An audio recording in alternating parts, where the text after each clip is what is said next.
Hi welcome back to the channel. So ಇದು ಒಂದು weak day vlog ಆಗಿತ್ತು. ನಾನು ನೈಟ್ ಆಫೀಸಿಂದ ಬಂದು ನನ್ನ ರೂಟೀನ್ ಯಾವ ಥರ ಇರುತ್ತೆ ಅಂತ ಹೇಳಿಬಿಟ್ಟು ಶೇರ್ ಮಾಡಿದ್ದೀನಿ. ಸೊ ಬರ್ತಾ ಮಳೆ ಇರಲಿಲ್ಲ, ಬಟ್ ನಾನು ಮನೆಗೆ ಫಸ್ಟ್ ಬಂದೆ, ಹಸ್ಬೆಂಡ್ ಆಮೇಲೆ ಬಂದರು. ಬಟ್ ನಾವಿಬ್ಬರು ರೀಚ್ ಆದಮೇಲೆ ಸಖತ್ತಾಗಿ ಮಳೆ ಬಂತು. ಮುಸ್ಲಿಮ್ ಟ್ಯೂಸ್ಡೇ ಹಾಕಿದ್ದೀನಿ, ನಾನು ಟ್ಯೂಸ್ಡೇ ವ್ಲಾಗ್ನ ಈಗ ಹಾಕ್ಕೊಳ್ತಾ ಇದ್ದೀನಿ. ಕ್ಯಾಬಲ್ಲಿ ಬಂದುಬಿಟ್ಟು ಒಂಥರ ಮಿಂಚು ಗುಡುಗು ಇತ್ತು.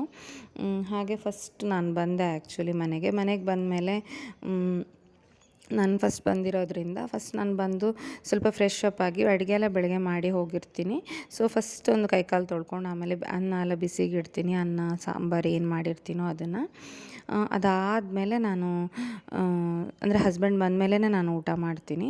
ಅಂದರೆ ಜೊತೆಗೆ ಊಟ ಮಾಡ್ತೀವಿ, ಇವಾಗಲೂ ಆಫೀಸಿಗೆ ಹೋಗ್ತೀವಲ್ಲ, ಸೊ ಹಾಗಾಗಿ ಜೊತೆಗೆ ಊಟ ಮಾಡ್ತೀನಿ. ನಾನು ಆ್ಯಕ್ಚುಲಿ ಮಜ್ಜಿಗೆ ಹುಳಿ ಮತ್ತು ಬಾಯ್ಲ್ಡ್ ರೈಸ್ ಮಾಡಿ ಹೋಗಿದ್ದೆ. ರೈಸ್ ಪಾಟಲ್ಲಿ ಇಟ್ಬಿಟ್ಟು ಹೋದರೆ ಚೆನ್ನಾಗಿ ಬೆಂದಿರತ್ತಲ್ವ ಅಂತ ಹೇಳಿಬಿಟ್ಟು, ಆ್ಯಂಡ್ ನಮಗೆ ಟಿಫಿನ್ಗೂ ಆಗುತ್ತೆ ಅಂತ ಹೇಳಿಬಿಟ್ಟು ಸ್ವಲ್ಪ ಕೈಕಾಲೆಲ್ಲ ತೊಳ್ಕೊಬಂದು ಇದೆಲ್ಲ ಮಾಡ್ತಿದ್ದೆ.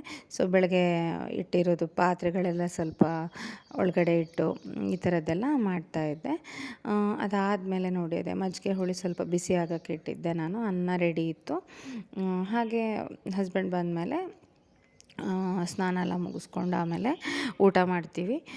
ಯಾಕಂದರೆ ವೀಕ್ ಡೇ ಅಂತೂ ಫುಲ್ಲು ಬ್ಯುಸಿ ಆಗೋಗ್ಬಿಡುತ್ತೆ. ಬಂದಮೇಲೆ ಕೆಲಸ ಆಗೋಗ್ಬಿಡುತ್ತೆ. ಎಷ್ಟು ಅಂದರೆ ಬಂದು ಸುಸ್ತು ಆಗಿರುತ್ತೆ. ಸೊ ಆದರೂ ನಾನಂದರೆ ಒಟ್ಟಿಗೆ ಊಟ ಮಾಡ್ತೀವಿ, ಬಿಕಾಸ್ ಮಧ್ಯಾಹ್ನನೂ ಆಗಲ್ಲ, ಮಧ್ಯಾಹ್ನ ಹೋಗಿರ್ತೀವಲ್ಲ. ಸೊ ಹಾಗಾಗಿ ಊಟ ಎಲ್ಲ ಮಾಡಿ ಆಮೇಲೆ ನಾವು ರೆಸ್ಟ್ ತೊಗೊಳ್ತೀವಿ. ಹಾಗೆ ನಾನು ಹಾಲಿಗೆ ಹೆಪ್ಪು ಹಾಕಿ ಇಡೋದು, ನಾನೇ ಮೊಸರು ಮಾಡ್ತೀನಿ, ಹೊರಗಡೆಯಿಂದ ತರೋದಲ್ಲ. ಹೆಪ್ಪು ಹಾಕಿ, ಹಾಲು ತಣ್ಣಗಾಗಿರಬೇಕು, ಬಿಸಿ ಹಾಲಿಗೆ ಹೆಪ್ಪು ಹಾಕಿದರೆ ವಾಸನೆ ಬರುತ್ತೆ. ಸೊ ಹೆಂಗೋ ಬೆಳಗ್ಗೆನೇ ಕಾಯಿಸಿರ್ತೀವಲ್ಲ, ಸೊ ಹಾಗಾಗಿ ನಾನು ಹೆಪ್ಪೆಲ್ಲ ಹಾಕಿಬಿಟ್ಟು ಅದೆಲ್ಲ ನಂದು ಮುಗಿಸ್ಕೊಂಡು ಇದು ಮಾಡ್ತೀನಿ. ಸೊ ಬೆಣ್ಣೆನೂ ಚೆನ್ನಾಗಿ ಬರುತ್ತೆ ಅಷ್ಟೊತ್ತಿಗೆ. ಸೊ ಹೆಪ್ಪೆಲ್ಲ ಹಾಕಿಬಿಟ್ಟು ಆಮೇಲೆ ನಂದು ಬೆಳಗ್ಗೆ ಮೆಂತ್ಯ ನೀರು ಬೇಕಾಗುತ್ತೆ. ಆಮೇಲೆ ನೆಕ್ಸ್ಟ್ ಡೇಗೆ ಏನು ಮಾಡೋದು, ಅದೆಲ್ಲ ತಿಂಡಿಗೆ ಏನು ರೆಡಿ ಮಾಡೋದು ಅಂತ. ಹಾಗೆ ಬಂದಂಗೆ ನಾನು ರುಬ್ಬಿಟ್ಟಿದ್ದೆ. ಒಂದು ಸ್ವಲ್ಪ ಹೆಪ್ಪು ಹಾಕಿದ್ದೀನಿ, ಸೆಕೆ ಇತ್ತು, ಸ್ವಲ್ಪನೇ ಸಾಕು ಅನ್ನಿಸ್ತು. ಹಾಗೆ ನಾನು ದೋಸೆಗೆ ರುಬ್ಬಿಟ್ಟಿದ್ದೆ. ಬಂದ ತಕ್ಷಣವೇ ಸ್ವಲ್ಪ ಮಲಗೋ ಹೊತ್ತಿಗೆ ನಾನು ಅದಕ್ಕೆ ಕೈ ಆಡಿಸೋಣ ಅಂತ ದೋಸೆ ಹಿಟ್ಟಾಗಲಿ ಇಡ್ಲಿ ಹಿಟ್ಲಾಗಲಿ ಹೀಗೆ ಮಾಡಿದರೆ ಚೆನ್ನಾಗಿ ಉದುಗು ಬರುತ್ತೆ. ಇವಾಗ ಏನೂ ಮಾಡಬೇಕಾಗಿಲ್ಲ, ಸೆಕೆ ತುಂಬಾ ಇರೋದ್ರಿಂದ ಜಾಸ್ತಿ ಏನೂ ಮಾಡಬೇಕಾಗಿರಲ್ಲ.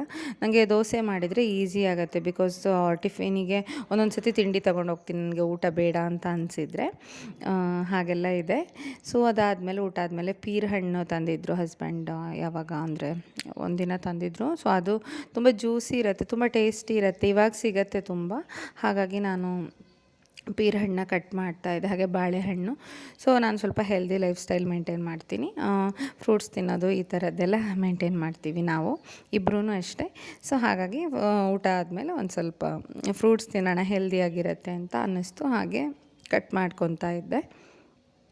ಎಲ್ಲ ಕ್ಲೀನ್ ಮಾಡಿ ಆಮೇಲೆ ಕಿಚನೆಲ್ಲ ಕ್ಲೀನ್ ಮಾಡಬೇಕು. ಊಟ ಆದಮೇಲೆ ಅದೆಲ್ಲ ಮಾಡಿಕೊಂಡು ಪಾತ್ರೆ ಎಲ್ಲ ತೊಳೆದ್ಮೇಲೆ ಇದೆಲ್ಲ ಮಾಡ್ತಿದ್ದೆ. ಆ್ಯಂಡ್ ನನ್ನ ಹಸ್ಬೆಂಡ್ ಕೂಡ ನನಗೆ ಹೆಲ್ಪ್ ಮಾಡಿದರು. ಸೊ ಇಬ್ಬರು ವರ್ಕಿಂಗ್ ಆಗಿರೋದ್ರಿಂದ ಅವ್ರು ತುಂಬ ಹೆಲ್ಪ್ ಮಾಡ್ತಾರೆ ನನಗೆ. ನಾನು ಒಬ್ಬಳೇ ಮಾಡೋ ಅವಶ್ಯಕತೆ ಬರಲ್ಲ. ಸ್ವಲ್ಪ ಪಾತ್ರೆ ಎಲ್ಲ ಬೆಳಗೋದಕ್ಕೆ ಹೆಲ್ಪ್ ಮಾಡಿದರು. ಸೊ ಹಾಗಾಗಿ ಮತ್ತೆ ನಾನು ಲಾಸ್ಟ್ ಒಂದು ಸಿಂಕ್ ಒಂದೆಲ್ಲ ವಾಶ್ ಮಾಡಿಬಿಟ್ಟು ನನ್ನ ರೂಟೀನ್ನ ಮುಗಿಸ್ದೆ. ಸೊ ಇದು ನನಗೆ ಆಫೀಸಿಂದ ಬಂದ ಮೇಲೆ ನನಗೆ ಈ ಥರ ಇರುತ್ತೆ ಆ್ಯಕ್ಚುಲಿ ಹೇಳಬೇಕು ಅಂದರೆ. ಬಿಕಾಸ್ ಇದೆಲ್ಲ ಕ್ಲೀನ್ ಮಾಡಿ ಮಲ್ಕೊಂಡಿಲ್ಲ ಅಂದರೆ ಏನಂದರೆ ಜಿರಳೆ ಅದು ಇದು ಬರುತ್ತೆ, ಕೀಟ ಎಲ್ಲ ಎಲ್ರಿಗೂ ಗೊತ್ತಿರುವಂಥದ್ದೇ ಅಲ್ವ. ಎಲ್ಲ ಮನೆ ಹೆಂಗಸರು ಎಲ್ಲ ಲೇಡೀಸು ಮಾಡೋ ಅಂಥದ್ದು, ಇದರಲ್ಲಿ ಏನೋ ವಿಶೇಷತೆ ಇಲ್ಲ. ಬಟ್ ನನ್ನ ರೂಟೀನ್ ಹೇಗಿರುತ್ತೆ ಅಂತ ಅಷ್ಟೇ ತೋರಿಸಿದೆ ನಿಮಗೆ, ಇದರಲ್ಲಿ ಏನೋ ವಿಶೇಷತೆ ಇಲ್ಲ ಅಲ್ವಾ. ಯಾಕಂತ ಹೇಳಿದರೆ ಎಲ್ಲರೂ ಮಾಡೋ ಅಂಥದ್ದೇ ಇದು. ಈಗ ನಮ್ಮ ಅಮ್ಮಂದ್ರೆ ಆಗಲಿ ಯಾರೇ ಆಗಲಿ ಎಲ್ಲರೂ ನೈಟ್ ಎಲ್ಲ ಕೆಲಸ ಆಗಿ ಎಲ್ಲ ಕ್ಲೀನ್ ಮಾಡಿ ಮಲ್ಕೊಳ್ಳೋದು, ಅದು ಅವ್ರ ರೂಟೀನ್. ನಮ್ಮದು ಹಾಗೆ ಇರುತ್ತೆ ಅಲ್ವಾ. ಹಾಗೆ ಸೊ ಆವಾಗಲೇ ನಾನು ಅದೇ ಪೀರ್ ಹಣ್ಣೆಲ್ಲ ಕಟ್ ಮಾಡಿ ಇಟ್ಕೊಂಡಿದ್ನಲ್ಲ, ಸೊ ಹಾಗಾಗಿ ಅದನ್ನು ಏನಂದರೆ ಅದನ್ನು ತಿಂತಾಯಿದ್ವಿ. ಊಟ ಆದ ತಕ್ಷಣ ತಿನ್ನಬಾರ್ದು, ಒಂದು ಅರ್ಧ ಗಂಟೆ ಟೈಮ್ ತೊಗೊಂಡು ತಿನ್ನಬೇಕು. ಮತ್ತೆ ಬೆಳಗ್ಗೆ ಏಳಬೇಕಾಗತ್ತಲ್ಲ ಬೇಗ ಬೇಗ.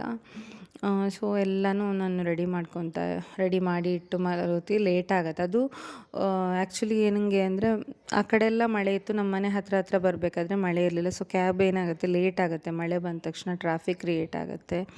ಸೊ ಹಾಗಾಗತ್ತೆ. ಆವಾಗ ಏನಂದರೆ ಮನೆಗೆ ರೀಚ್ ಆಗೋದೇ ಲೇಟ್ ಆಗುತ್ತೆ ನಾವು ಹೇಳಬೇಕು ಅಂದರೆ. ನನ್ನ ದಿನ ಲೇಟಾಗಿತ್ತು, ಹಸ್ಬೆಂಡ್ ಮತ್ತೂ ಲೇಟಾಗಿತ್ತು ಬರೋದು. ಇವಾಗಂತೂ ಹೆಂಗಾಗಿದೆ ಅಂದರೆ ವೀಕೆಂಡ್ಸ್ ಕೂಡ ನಾವು ಮಧ್ಯಾಹ್ನ ಮೇಲೆ ಸೆಕೆಂಡ್ ಶಿಫ್ಟಿಗೆಲ್ಲ ಹೋಗಬೇಕಾಗತ್ತೆ.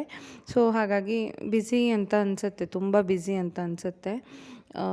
ಸೊ ಹಾಗೆಲ್ಲ ಅಂದರೆ ನಮ್ಮದು ರೂಟೀನ್ ಇರುತ್ತೆ. ನಾನು ಒಂದಿನ ಆಫೀಸಿಂದ ಬಂದ ಮೇಲೆ ನನ್ನ ರೂಟೀನ್ ಯಾವ ಥರ ಇರುತ್ತೆ ಅಂತ ನಿಮಗೆ ತೋರಿಸಿರ್ಲಿಲ್ಲ ಅಲ್ವಾ, ಹಾಗಾಗಿ. ಅದಾದಮೇಲೆ ನಾನು ಕಿಚನ್ದೆಲ್ಲ ಕ್ಲೀನ್ ಆಗಿದೆ. ಸೊ ನನ್ನ ಕಿಚನ್ನ ನಾನು ಲೈಟ್ ಆಫ್ ಮಾಡಿದೆ. ಕಿಚನ್ ಲೈಟ್ ಆಫ್ ಮಾಡಿ ಅದಾದಮೇಲೆ ನನಗೆ ನಾನು ಹೇರಿಗೆ ಆಯಿಲೆಲ್ಲ ಹೇರ್ ಕೇರ್ಸ್ ಎಲ್ಲ ಮಾಡ್ಕೋಬೇಕಾಗತ್ತೆ.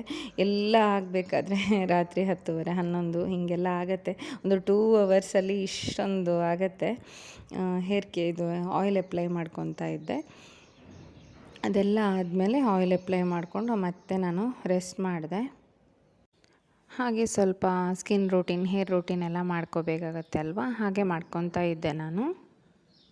ಅದೆಲ್ಲ ಆದಮೇಲೆ ಹೋಗಿ ರೆಸ್ಟ್ ಮಾಡ್ತೀನಿ ನಾನು ಯೂಶ್ವಲಿ. ಹಾಗೆ ಚೆನ್ನಾಗಿ ಆಯಿಲ್ ಅಪ್ಲೈ ಮಾಡಿದರೆ ಬೆಳಗ್ಗೆ ಇದು ತಲೆಗೆ ಸ್ನಾನ ಮಾಡೋಕ್ಕೆ ಚೆನ್ನಾಗಿರುತ್ತೆ ಅಂತ. ನಾನು ನಿಮಗೆ ಅದೇ ಮಳೆ ಬಂದಿತ್ತು, ಆಮೇಲೆ ಆಫೀಸಿಂದ ಬಂದ ತಕ್ಷಣ ಅದಾಗಿ ಮಲ್ಕೊಂಡ್ವಿ. ಸೊ ನೆಕ್ಸ್ಟ್ ಡೇಗೆ ದೋಸೆ ಹಿಟ್ಟು ಹೊತ್ಗೂ ಬಂದಿತ್ತು. ದೋಸೆ ಮಾಡಿಕೊಂಡು ತಿಂದ್ಕೊಂಡು ಜಸ್ಟ್ ಒಂದು ಚಿಕ್ಕ ಕ್ಲಿಪ್ ಅಷ್ಟೇ ಬೆಳಗ್ಗೆದ್ದು. ಇದು ಅರ್ಲಿ ಮಾರ್ನಿಂಗ್, ತುಂಬ ಅರ್ಲಿ ಮಾರ್ನಿಂಗ್ ಇದು. ಸೊ ಇದಾಗಿ ಆಫೀಸಿಗೆಲ್ಲ ಹೊರಟ್ವಿ ನಾವು. ಸೊ ಈ ವ್ಲಾಗ್ ನಿಮ್ಗೆ ಇಷ್ಟ ಆಗಿದೆ ಅಂತ ಅನ್ಕೋತೀನಿ. ಇಷ್ಟವಾದಲ್ಲಿ ನನ್ನ ಚಾನಲ್ಗೆ ಸಬ್ಸ್ಕ್ರೈಬ್ ಮಾಡಿ, ಹಾಗೆ ಶೇರ್ ಮಾಡಿ. Thank you so much. You in the next vlog.